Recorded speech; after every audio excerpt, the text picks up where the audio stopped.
Hi, I'm the Rap Critic. Let's talk about Future. Hater. Huh? Look at you, already fixing to hate on Future's first top 10 hit, Mask Off. Watch, I bet you just gonna talk about any and every nitpick you can in the lyrics and not even mention the beat. What? I was gonna mention the beat. Okay, what was you gonna say about it? I was gonna say it sounds completely different from the typical trap beats. The sample with the flute does a good job of reappropriating the original gospel song and twisting it into a sort of sinister Cuban drug lord theme that's been kind of part of his shtick ever since his first single, ever so subtly titled Tony Montana. But yeah, on the beat alone, it sets itself apart from the rest through the inspiration of the sound. But then we have to get to the lyrics. Oh, there you go, talking about the lyrics again. Who are you? Man, I'm you playing a personification of criticism you get from reviewing mumble rappers. Oh, so we're not gonna give him a character name or anything? No.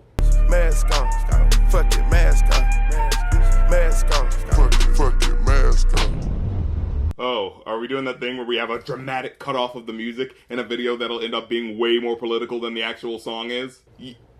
Yeah. Didn't Pepsi just pull one of their own ads because they were also using the aesthetic of protest to pretend that they were making a social message when they really couldn't give a shit about rebelling against societal norms until it's commercially viable? Oh my god, a child still stuck in the hell and turmoil of having to deal with the racial tensions and disadvantages of being a poor black child in the ghetto.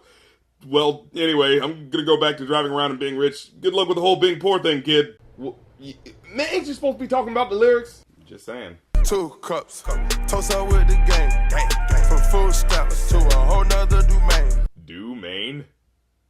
What the hell's a domain? I've never heard. Let me look up the lyric just to make sure I'm hearing this right.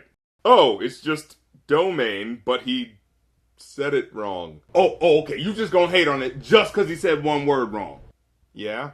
And you ain't even gonna talk about what he actually talking about, huh? Oh, my bad. I didn't mean to disrespect the content of the verse. Well, after hours of study, I found that the astonishing revelation that no one has ever said in song before is, my friends and I were broke, but now we're not. Oh, just because somebody said it before, mean nobody can't make a song like this ever again, huh? No, but come on. There's no way he hasn't heard all these songs before. He could say something new to make himself stand out other than just saying words wrong. It's like when he said complimentary on Wicked. It's complimentary to the savages.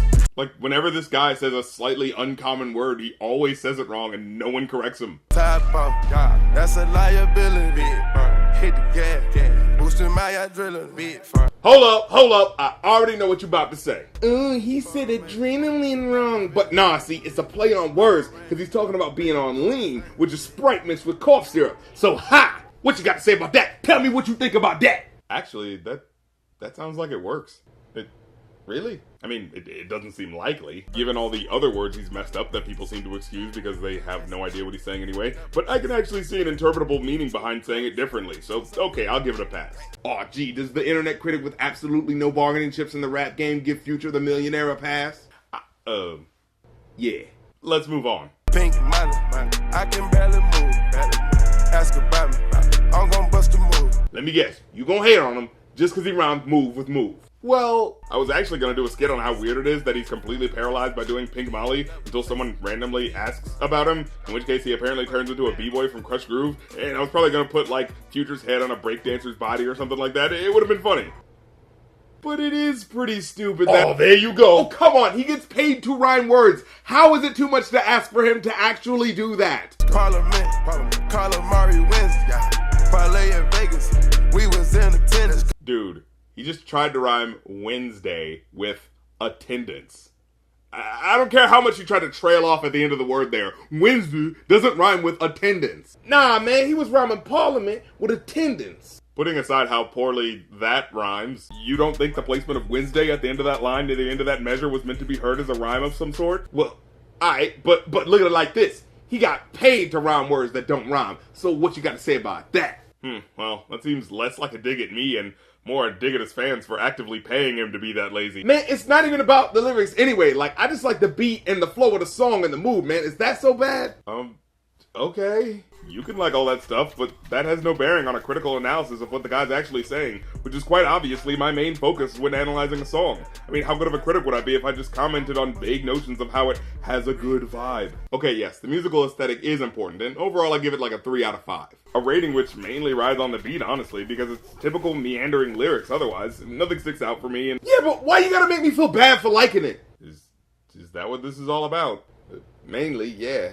Look, when I analyze the lyrics of the song, it's not just about making people feel bad. It's about me dissecting what an artist is trying to tell you and how that ultimately translates through their words. But why do you even care about the lyrics? Because when you hold artists accountable for their music, they make better music. Look, I love hip-hop as much as you, man, but I also want to see it evolve as an art form. And no art form evolves when you don't question it. I'll put it like this. Jay-Z came out with 444 this past week, and it's leaps and bounds above his last album, Magna Carta Holy Grail, because Jay-Z grew up in a way that matters. And that happened because he responded to Beyonce's album, not just in a song or two, but in a way that showed his journey as a modern artist. Magna Carta just traded in bragging about expensive cars for paintings, but this album showed growth. It showed him apologizing for his wrongs. It showed him being critical of rappers spending their money in the modern rap age, and showed how silly he felt in also trying to participate in that wasting of money. And that wouldn't have happened if he wasn't taking criticism from Beyonce's album, if he wasn't willing to call out other people for their stupid shit as well as his own. Hell, it even has a song where he talks about his mom being a lesbian, and how it doesn't matter because love is love no matter what. And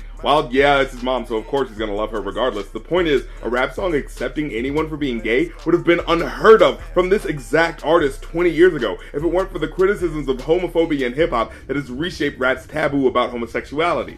Now, I'm not talking about anything that serious in this song. But hey, let's talk about the big and small issues in hip-hop, so that for the next rap artists out there, hey, maybe they'll be more likely to think about what they're saying and how to improve as an artist. Because they definitely won't improve if we just keep nodding our heads and saying, can't hate on him, he's getting his money, can't hate on him, he's getting his money. I'll put it like this, if this was a song of mine and I said something wrong or stupid, I bet you'd call me out for it, wouldn't you? Wait, you have music I can make fun of? Well, yeah, but this isn't about me right now. Yeah, here's the SoundCloud right here. Okay, but my point is... You know what? I'm gonna leave a comment. You haven't even listened to the song yet. Your song sucks, and you suck too. That's not a real criticism. Okay.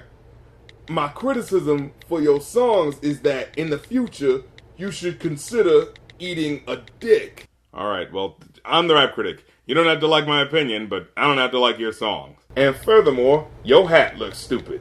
Send. And you don't have to like my songs either.